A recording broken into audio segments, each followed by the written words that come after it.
Section 14 of the Nigeria's 1999 Constitution states that the primary responsibility of every government is the protection of lives and property.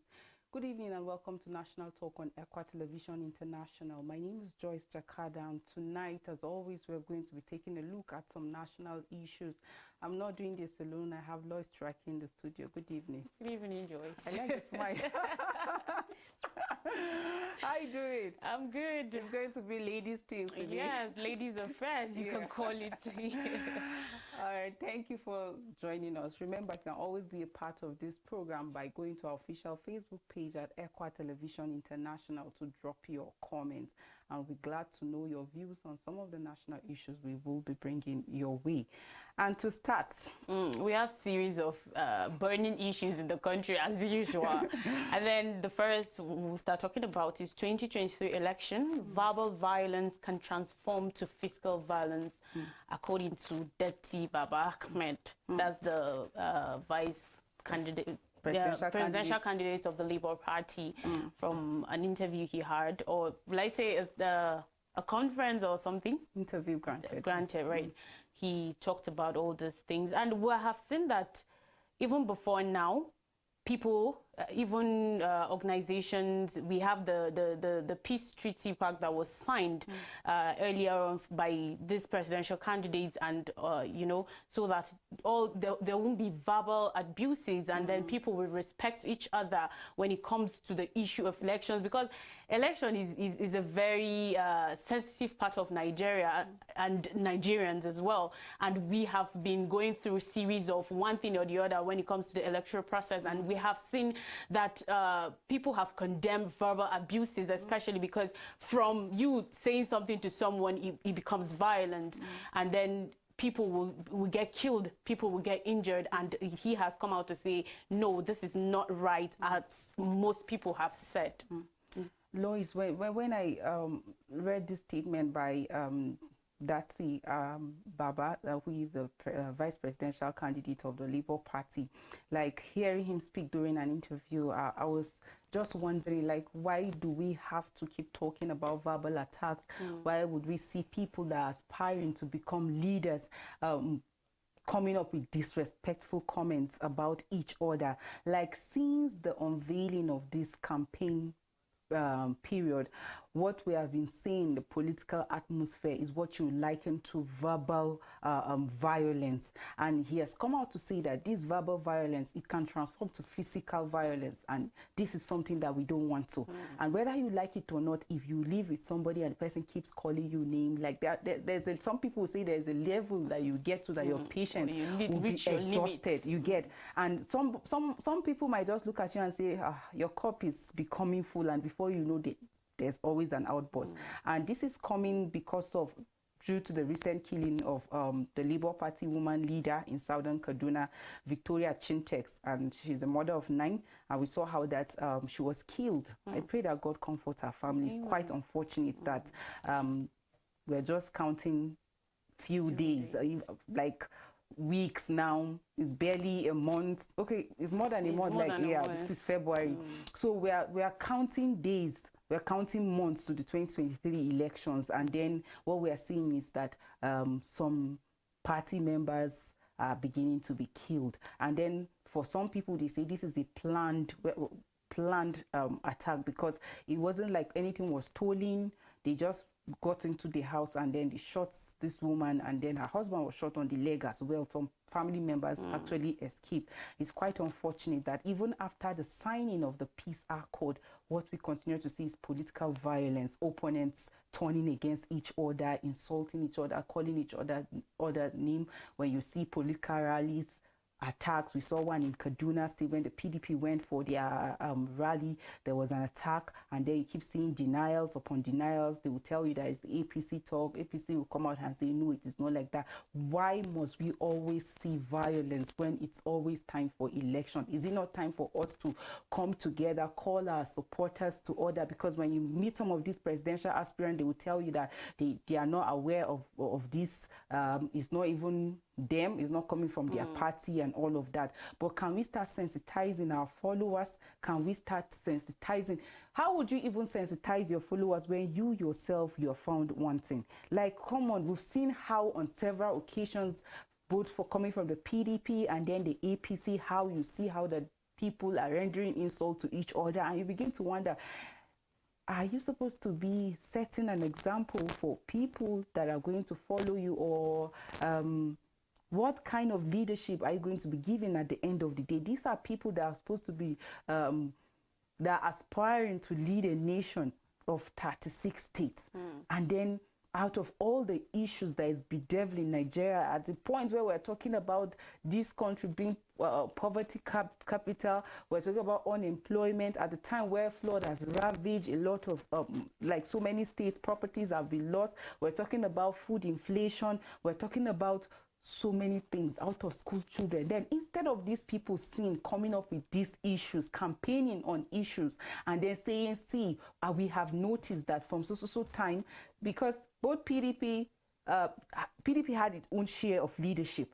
And then if you're going to say that from the time you handed over power, this was what you noticed has happened, and based on the issues on ground, you have these policies that you're going to come up with that are going to correct the ills.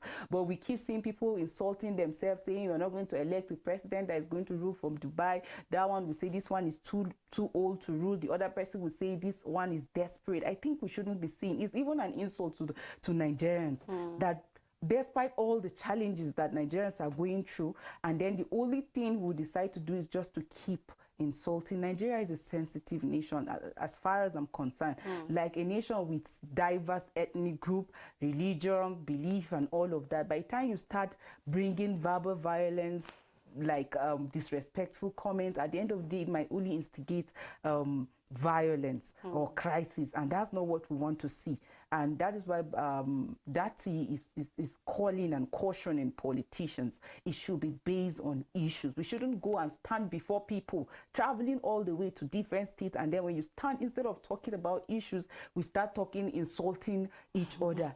You know, it's very funny. I before the campaign started, I was just wondering what will be what these people will come and tell the people out there, like tell Nigerians that, okay, this is what I want to do, this is, but so far so good. I don't think I've heard something really good that these people have said so far to say we have a lot of issues on ground that needs to be tackled. We have a lot of challenges as a country that need urgent attention, and all those people that are aspiring are, most of them are not really coming out to say, okay, this is what I'm trying to do when I come to office, even if it's just you saying it, and then at the end of the day we might not see you doing it, but then all they do is backlash, like say this one, just like you've mentioned, this one is will rule from Dubai, this one is too old, this one is desperate, and you know, saying funny things about each other. And just like you said, Dati is saying, no, this is not right, because it can result to worse than just verbal abuses and all of that. Why not look at other sides? Why not try to see how you can harmonize Nigerians so that at the end of the day, we will see that the aim is being achieved. That's having the next government, free and fair elections, violence-free, and all of that. So it's just important that Nigerians adhere to all of that. And these politicians, people always say, your life is not worth any politician. You should not be used as a thug to do anything. We'll see that there are times that PDP or APC will come and paste their posters. You see the other party will come and remove it and all of that. You know, even from there, we can have crisis coming up or erupting out of all these kind of actions. So it's good that Nigerians should stay away from such, even the actions, even the words, from tweets, from Facebook posts and all the social media, because from one thing leads to another, and at the end of the day, we don't want to hear that people die because of some things that can be avoided. That's just it. I've been on, like, I'm on like several groups on social media, and when you see the way people fight themselves because of these politicians, I wonder if we actually sit and think. Recently there was a picture of Dino Malayi, and then I think FFK, like snapping picture and all of that, and somebody asked the question, where are these people that are always fighting themselves because of politicians? And is it that we don't think as Nigerians? Why do why are we quick to forgetting issues? Like we've seen how when the president's son was getting married, it was the current presidential candidate of PDP that stood in as the father. But today you see these people that are claimed to be supporters fighting themselves. Like I'll tell you, the people I see on social media, because of how they attack each other verbally, you can only liken them to internet terrorists. Like they render insult, they bring religion, they bring ethnicity, different things. And I sometimes I say, like, are we serious? Are we really ready for the change? I think Nigerians need to sit and think, like, what is the issue at hand? Inflation does not know religion, gender, culture, ethnicity, or whatever, or when it zone. hits, it will hit everybody. So can we be deliberate about looking at the issues that are bedeviling us as a nation? Who has what it takes to change this country from poverty capital to production, from consumption to production? Like, who has the capacity? Can we begin to make judgment on that basis rather than just because of some nepotic reasons or some religious issue? Or like, I think the ball is in our court. Yes, it is in our court, because we have all it takes for us to make right judgments and select the rightful candidates for this job. Because we have we're not the country is not like the way it was before, like as per knowledge.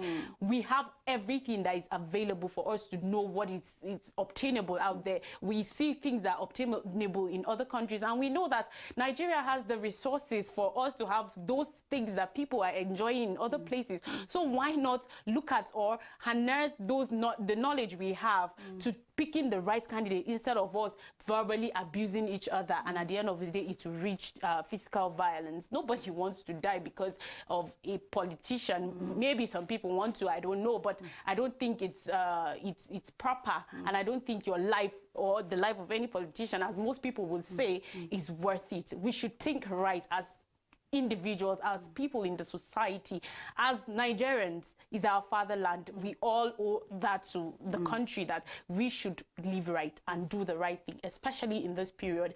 Nigeria is really delicate at this point. Well, Lois, it's like I said, the ball is in our court as Nigerians to decide who will become our leader. Do we want people that have integrity or people that are without principle? And funny enough, from the insult, you can determine whether this person can actually lead at the end of the day. So we've seen all the campaigns. We've seen how people go for campaigns and then turn it to like verbal violence or attacks and making disrespectful comments about other people. So are they the kind of people you want to rule you, or you want people that have integrity, people that are principled? It's up to us to decide. And for the government of the day, in 2015, they promised to secure Nigerians, not just Nigerians, even their properties as well. People were comforted with that statement. Can we see that being put in place? Now, the family of Mrs. Victoria Chintex are mourning. She was just at home and then she was killed for and just some no people reason. are still injured. Do you understand? So the government should do the needful. Let's move to the next story. Well, the next story says governors pocketing local government funds, says Buhari. And then we see that the NULGA are supporting Buhari because of all these things. We know of the issues of the decentralization and having autonomy, local government autonomy. And then we've seen that few states have actually adopted that, but is not really is not even working, even the few states, because there's a specific number of states that are supposed to approve it, and then it will start working in the country. So we have seen that the government is saying local governments, state governors are taking local government money. That's why most of the states are poverty ridden. And most people will say this is not the time of throwing blames from the federal government to the state government, because all of them are working together in any way. We know that the local government is closer to the people, and then the state government is closer to the people as well compared to the federal government. But then throwing blames is not really what it's supposed to be right now, because they are supposed to work together. And we've seen that if only the local government have their autonomy, or they have what it takes for them to take care of the people. I think some of these issues, this poverty and all these things, a lack of food and all of that we're even talking about, it might not even come up. Even if it will, it won't be as massive as it is right now. But before we go deep into the discussion, let me just take this. President Muhammadu Buhari again came down hard on governors over what he said was their unrestrained ill treatment of the administration of resources at the local government levels, causing what he termed stunted development experience at the third tier of government and unfair labeling of his administration at the grassroots. The president bared his mind yesterday after he delivered a speech at an event hosted for members of the Senior Executive Course 44 2022 of the National Institute for Policy and Strategic Studies, NIPS, at the Presidential Villa in Abuja. Veering off his prepared address, the president cited a personal experience involving a governor he did not name, misappropriating funds meant for local government, thereby inhibiting development at the grassroots. He said it beats anyone's imagination how some governors will collect money on behalf of local councils in their states, only to remit just half of such allocation to the chairman, who will further deplete the remittance in further pilfering of public resources. He, however, stated the development to the question of lack of integrity in the character of many of those holding such offices, adding that such actions are rather despicable and speak of the height of corruption. President Muhammadu Buhari's comments followed remarks on the Course 44 presentation with a theme, strengthening local governance in Nigeria. Challenges, options and opportunities by some members of the Federal Executive Council, FEC, who aired their personal views on enhancing the autonomy of local governments. Baffled, Buhari described as terrible the actions of some of the governors. He said, "I find it necessary to digress after reading my speech, and this digression is as a result of my personal experience. So it's a matter of conscience, whichever level we found ourselves. As a leader, you sit here with all the sacrifices the country is making by putting you through institutions and getting you ready to lead. The fundamental thing is personal integrity. May God help us." The president also pledged that his government would painstakingly consider the recommendations contained in the paper presented by the SEC 44 to implement them. It is obvious that governments cannot afford to pay lip service to the recommendations contained in this report. I assure you that the report will be treated with the seriousness and urgency it deserves, he said. He also expressed delight that the Institute has been exceptional in handling several assignments, and the current submission is a commendable improvement on the existing standards. In his remarks, the Director General of NIMS, Professor Ayo Omotayo, said the course participants undertook study tours of 44 states, 6 African countries, and 6 countries outside Africa. Speaking after the Federal Executive Council FEC, the Minister of State for Budget and National Planning, Clement Agba, disclosed that 72% of poverty in Nigeria was located in rural areas, which he said had been abandoned by governors. Lloyd, like, this is so disheartening. 72% of the population, like more than 70% of our population, like, live in rural areas. And then this is a place where the dividends of democracy should be felt most. But in most states, Lois, we develop the state capital and then abandoning the local government, where you have the majority of the people and where the majority of votes actually comes out from. And then you begin to ask yourself questions. What do these governors do with the allocation that goes to the states? The president will have come out to say that governors and some of the local government officials are pocketing. In some papers, you see the word stealing. Because, in fact, he gave example with one of the governors, even though he didn't mention the name. 100 million was given. And then he called the local government chairman and asked him to sign. He collected 50 million.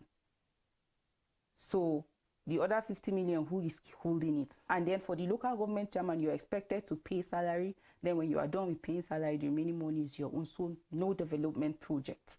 Like, nobody cares.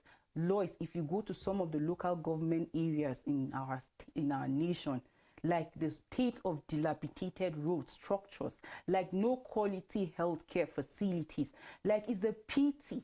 Every year we see in budget allocation and you wonder where this money are going to. The same nation, we talk about insecurity. Most of these villages every day are seeing one attack or the other, and nobody is going to say, oh, can we bring this developmental project? Can we secure these people? How many police have we sent to some of these villages, some of these local governments, to actually ensure that people are well secured and all of that? Well, this recommendation was given by the student of NIMS. And when the students of NIMS are people that are highly placed. These are leaders in different organizations, different like strategic units. And then they have traveled to different states, different countries, and they have compared. Some villages in other climes cannot be compared to some of the local government areas that we are having. We have been clamoring, and all gay for a long time have been clamoring for local government autonomy because of the importance. But then we see how that some states have fought this thing. And you begin to ask yourself, why are you fighting it? The other time we're talking about, it was on this program, how that it was only few states that signed the bill when it was sent to them. So is it about the people, or is it about some personal interest? Like the president say, leadership is about personal integrity. How can 100 million be sent to the account and then you call the local government to chairman to collect 50 million, and Oga, when you go pay salary, the rest is your own? So what about developmental stuff? What about cares to pay the salary? You get. What about the people that cannot afford access to private healthcare facilities? When you go to some of these public school laws, people are sitting, some of these people are sitting on the floor. Like the buildings are so dilapidated that you can see that obviously there's no roof on top of the heads of some of these students. Why can't we do the needful? A lot of times you see people insulting some governors and you wonder, like, what do you have to show? Look at governor. I think when it comes to developmental strength, we must give it to governor of Rivers State, Nyesom Wike. Look at how every day in, day out, this man is commissioning projects. Go to Borno, Zulum, Professor Zulum, look at what others are not doing in their state. You know, it's just funny, Joyce, that okay, you're seeing your other, like your mates doing something, and like you're just there, okay, now he's Sabi walk now, let him continue. And you're there eating the money that is together with the people's money, and then you go to bed at night, you sleep fine. Like you're not even pricked, like, okay, let me, even if it's a little, at least let them, when I leave office, let something be evident that I've done something, that I was here. But all these things are not being done. When you go to the local government, is rather disheartening. It's disheartening. Because, okay, just like they mentioned because they are the ones that receive, they are the receiving end. You know, this present administration came out, when they came, they said agriculture, everybody should go back to the farms and all of that. We saw how that ended, because and all of that, we saw how it didn't end well. But had it been things were normal, and then the government still maintained their stance on the people were living fine. I'll always say this, when you talk to our parents, when they gist you or discuss with them about their past experiences when they were in secondary school and all of that, they had free education. They were given everything, even transport to go back home. It was given to them. They had school uniforms, they had books and all of that. And with monies from the agriculture were used for them to go to school. And they had, even after school, you have your job waiting for you, even different jobs for you to even choose from which one is beneficial to you, which one is more, the salary is more for you, or whatever one that you are comfortable with, you go for it. But now reverse is more than the case, because now we saw the issue of the food, the feeding of food. What do they even call it? School feeding program in Kaduna State, especially. I will give that to Erify. They did that for a couple of years, yes, and then reports said most of these children just come to eat the food, and at the end of the day, you just leave. They don't even get the education gone that they were supposed to get. And then now, I don't think that is still being done. I don't know. I can't say, but it was done. And then I think, based on what people have said, is not still done because of the issue of economy in the country. So I see that some of this, they need to be on their feet. I know it's almost time for most of them to leave office, but then people that are coming, we are challenging it to them now that you should do differently. Like, let your conscience guide you in everything that you're going. For the poor governance at the local government level and that's like the grassroots. If you want to reach the people to deal with any developmental stride, you have to go to the local government of the day. We say it has achieved anything. So I don't think it is time for people into offices just because we want to compensate them or because of some nepotic reason. Then this is what we'll continue to have. Even when the people default, we cannot punish them because the person actually worked for you or the person is actually associated with you. Then I don't think we're actually ready for the development. So we need to do the needful, and the needful is for us to have local government autonomy. And another needful is to have people in the State House of Assembly that have the people at heart. Because if I'm representing a particular constituency and there's no development, then I'll stand up on my feet and ensure that there's development. But when you keep employing people that are bootlickers, when they go to the House of Assembly, they'll keep defending their governors. And at the end of the day, some of these bills will not be signed. So let's always do the needful. Like, the primary responsibility of every government is the protection of lives and property. Provide the basic for the people. And the danger of not providing the basic necessity for the people is like we're brooding criminals. At the end of the day, these people will definitely look for means of survival. When you don't provide for them, they will look for means of survival, even if it means going into crime. And you that you think you're developing yourself, your family or your relations, you won't have a place to stay. So let's always do the needful so that we'll not, at the end of the day, we'll have a place to actually live on. Then we should go to the next story. Well, let me just say this before we go to the next story. It's just unfortunate that this is happening between the federal government and the state government. But like we've said, this is not the time to push blames. The federal government should do the needful. The state government should do what they are supposed to do. Either ways, both of them are supposed to be working together in synergy to see that the aim is achieved at the end of the day. So we just hope that things will be done properly at the end of the day. The next one says politicians attacking INEC facilities, according to Jega. A former chairman of the Independent National Electoral Commission, Atahiru Jega, has blamed reckless politicians for attacks on INEC facilities across the country. Jega said the federal government must protect the commission to discharge its duties. He spoke during an interview with journalists during the public presentation of a book titled Post-Election Assessment of Conflict Management Mechanisms in Nigeria 2019 and Beyond, written by international human rights organization Henry Dunant Center for Humanitarian Dialogue. The study, conducted by Professor Freedom Onoha and Dr. Bemishola Ani Masun in partnership with the Embassy of Federal Republic of Germany and the governments of Canada and Norway, was aimed at ascertaining whether prevailing conflicts had a bearing on elections and their outcomes or not, among other objectives. He said, partly, unfortunately, what we are seeing is a criminal activity, but most likely promoted or sponsored by some of our reckless politicians and people who have recognized that a lot of reformed measures have been introduced which will prevent them from interfering with the electoral process. The INEC chairman, Professor Mahmoud Yakubu, said security agencies had the capacity to defend the commission's facilities. He was represented by the INEC Deputy Director of Voter Education and Publicity, Chukwuemeka Ogboja. He also assured that the commission's server, especially its result viewing portal, will be well protected from hackers, adding that he won't reveal to Nigerians how that will be carried out. Joyce, you see, there are a lot of burnt INEC offices. The recent one was in Ebonyi State, that a lot of voters' card and all the other things that will be used for next year's elections have been burnt, have been destroyed. And now Jega is blaming politicians because of the new electoral act that has been signed by the president, and is kind of like strict. They can't bypass a lot of things, and they are just trying, according to him, to see how this thing is not just done the right way.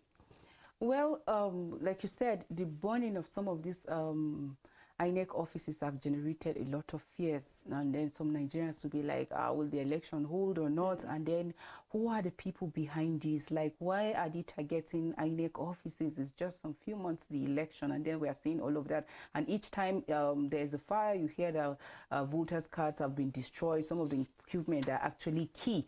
So the immediate past INEC chairman have come out to say that some reckless politicians are actually behind the attack on INEC facilities. facilities, and they just want to ensure that they destroy some of these and then tamper with the process. But what is more important is the country need a secure environment to conduct free, fair and credible election, and that is what most Nigerians look up to, and that is why they gave it to the President Muhammadu Buhari for signing the Electoral Act. And I think it is important that we protect at this point securities. There should be tight securities at all INEC offices.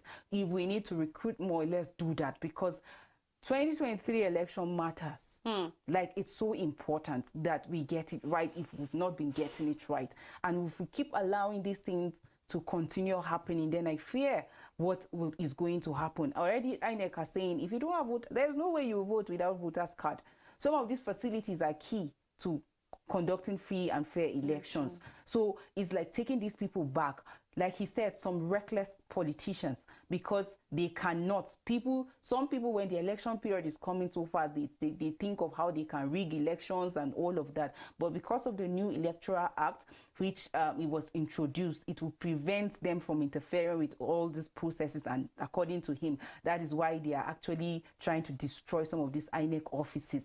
But like we said, kudos to the present administration and the president for actually signing that into act. But what is more important is for us to ensure that all our INEC offices, all the commission, its materials, facilities are actually protected, so that in 2023 we won't have to say, oh, because of this, that, or some people will be deprived, or some whatever it is. The INEC offices, we've seen how insecurity has even stoked fear inside of Nigerians ahead of the 2023 elections.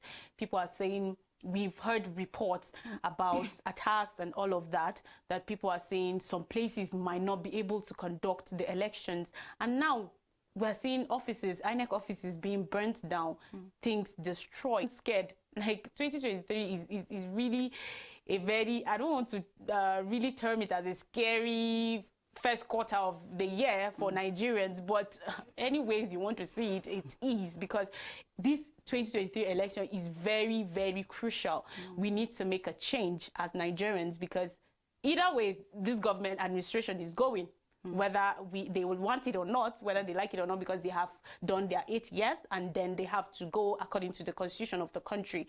But how do we achieve free and fair elections outside of the issues that we're having in this country, except people do what is supposed to be done? The security agencies need to stand up on their feet to do and protect these places.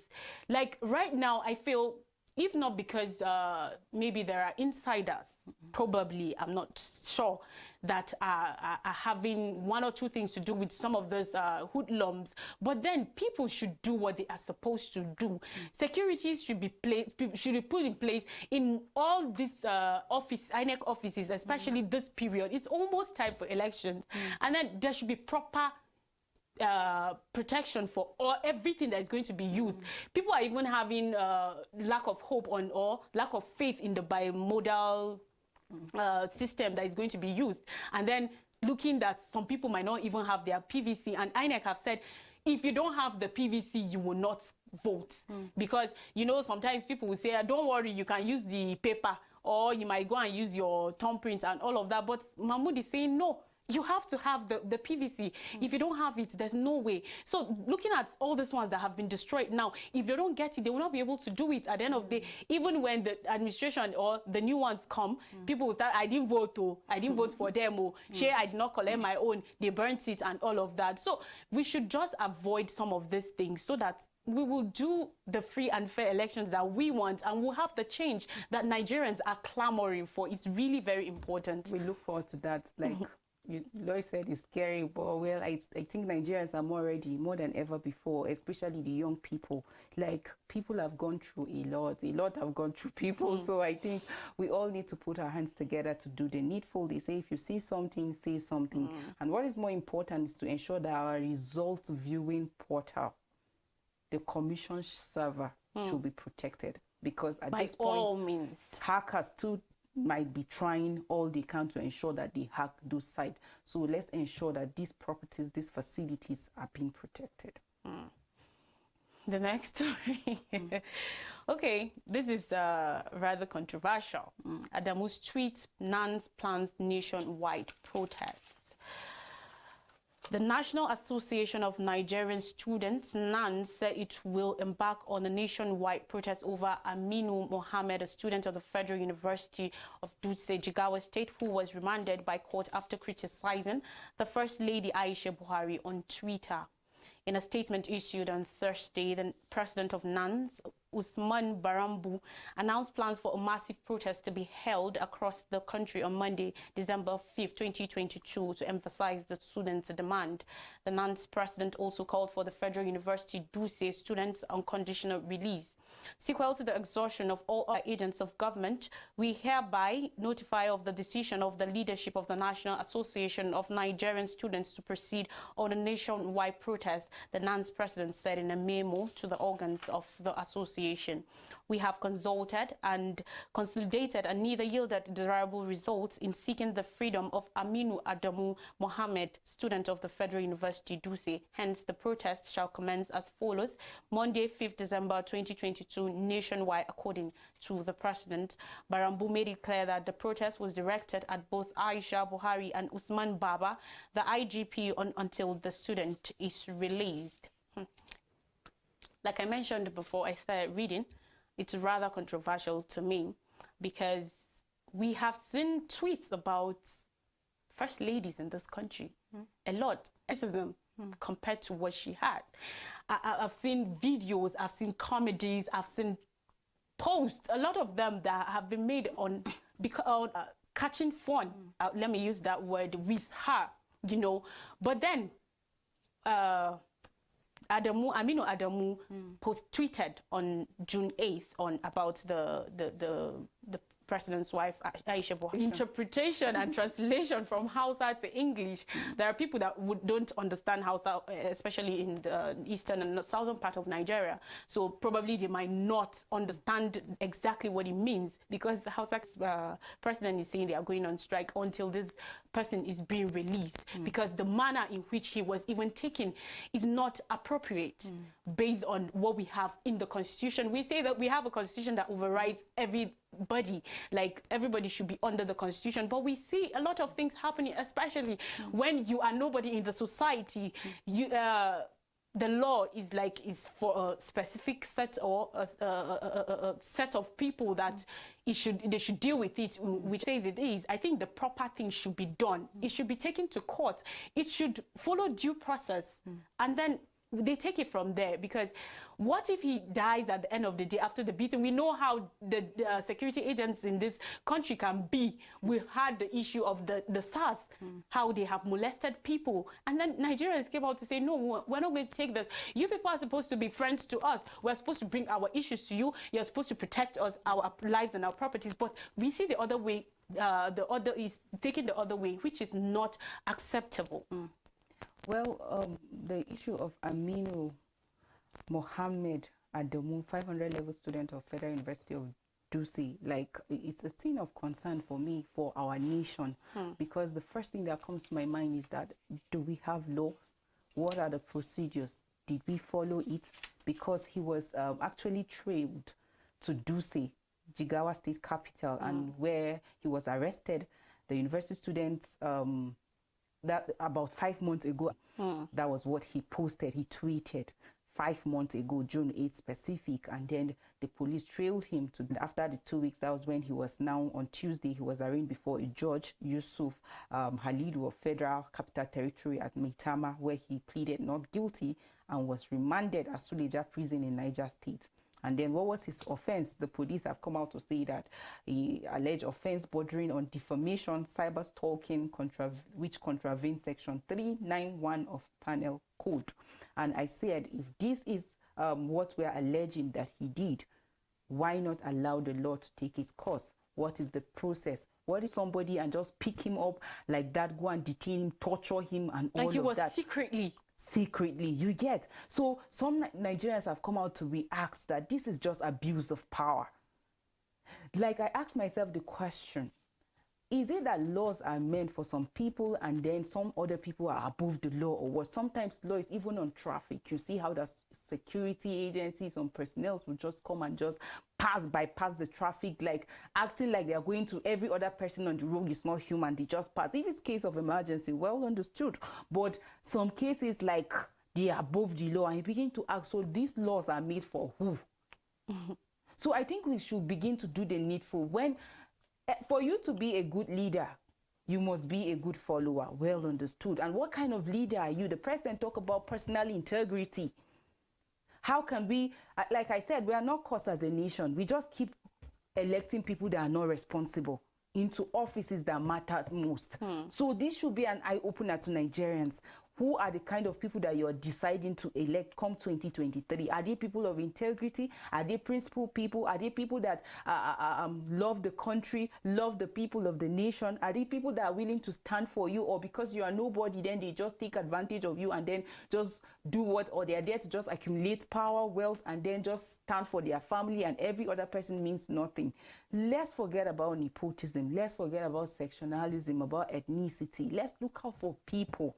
People that have the nation at heart, people that are patriotic, people that fear God above every other thing. I think these are people that we should be voting for. And when we do that, so most of the issues we are talking about, I think we won't be talking about it. Definitely, we won't be talking about some of these things, because when things are being done rightly and people take what is supposed to be done, when they take it seriously, I think we will not talk about a lot of things. There's so many unnecessary things that we talk about in this country because people have not done what they are supposed to do.